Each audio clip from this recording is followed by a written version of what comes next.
ഭാരതത്തിലെ ബ്രിട്ടീഷ് ഭരണകാലത്തിലെ ശേഷിപ്പാണ് 19-ാം നൂറ്റാണ്ടിന്റെ ചരിത്രം പേറുന്ന നീലഗിരി മൗണ്ടൻ റെയിൽവേ. തമിഴ്നാട്ടിലെ മേട്ടുപ്പാളയത്തിൽ നിന്ന് ഊട്ടിയിലേക്കുള്ള ഈ യാത്ര വെറുമൊരു സഞ്ചാരമല്ല, ഒരു വിസ്മയമാണ്.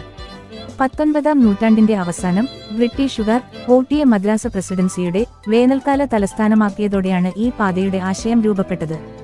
കുത്തനെയുള്ള മലഞ്ചെരിവുകളെ കീഴടക്കാൻ ഇന്ത്യയിൽ ഇവിടെ മാത്രം ഉപയോഗിക്കുന്ന വിദ്യയാണ് റാക്ക് ആൻഡ് പിനിയൻ സാങ്കേതികവിദ്യ.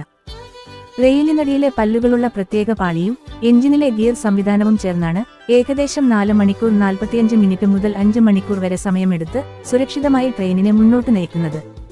46 കിലോമീറ്റർ നീളം, 250 പാലങ്ങൾ, 16 തുരങ്കങ്ങൾ, പച്ചപ്പണിഞ്ഞ തേയിലത്തോട്ടങ്ങളും താഴ്വരകളും. ഈ പാതയിലൂടെ പുകയൊഴുക്കി നീങ്ങുന്ന നീരാവി എഞ്ചിനുകൾ കുന്നൂർ സ്റ്റേഷൻ വരെ ഈ പൈതൃകം കാത്തുസൂക്ഷിക്കുന്നു.